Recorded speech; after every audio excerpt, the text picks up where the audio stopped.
Ask Tom on Home Show. Bob, who lives in the Villages of Florida, has some water worries.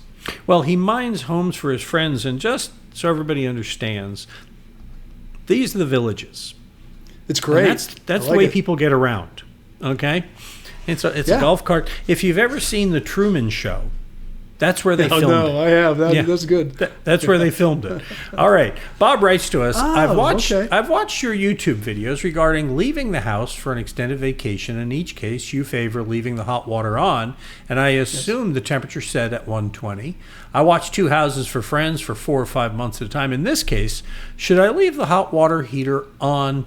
Both are in the garage, so they're subject to the humidity outside.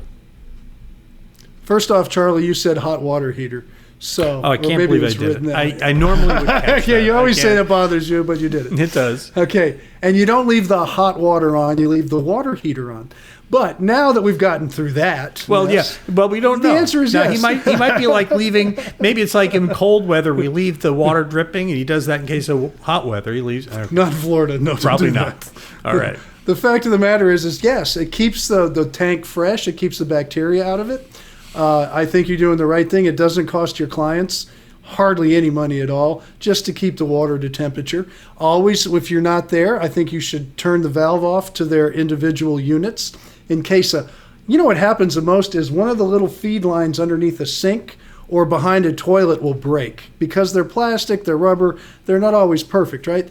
And so when that breaks, then you have this water pumping through the house. It's not really the water heater I'm concerned about, but that's why you just make sure the pressure's off at the house when you leave. And that's good, but yeah, leave the water heater on. That way, whenever they come back, they turn it on. They can run out that 1 tank of water and have the other stuff come in, and it'll heat back up. And they won't have any rotten egg smell. They won't have anything like that as far as bacteria that have grown in the tank. And so it's just a lot safer to do that.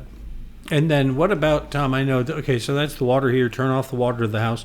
What about things like turning the valves off behind the toilets? I mean, so that... If the pressure's off at the house, that's all you have to worry about. That doesn't mean a half a gallon of water, if something breaks, might not drip out under a toilet. That's just some cleanup. But if you have water and nobody's there for a week, and it's just pumping like a hose in the floor of the bathroom, by the time it finds its way to the front door, there's a lot of damage that's been done. So that's what you're trying to avoid. And the air conditioner, you want to put that, I think you say like 87 I think so. I had a house in Florida, and mine was in Galveston, Texas on the island. Very hot, and probably hotter than where they are there on that particular area of Florida.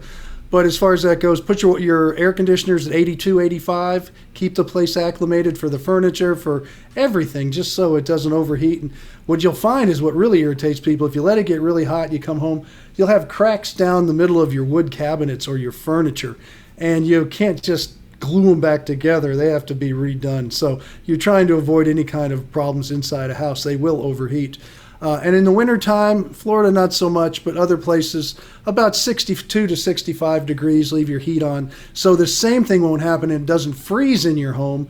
And as we noticed in Texas this last February, a lot of people got cracks in their sheetrock and their cabinets and their furniture because it froze in their house, and that means everything contracted and pulled apart. Wood floors were ruined. There was a lot of problems with that when it freezes inside a house, too.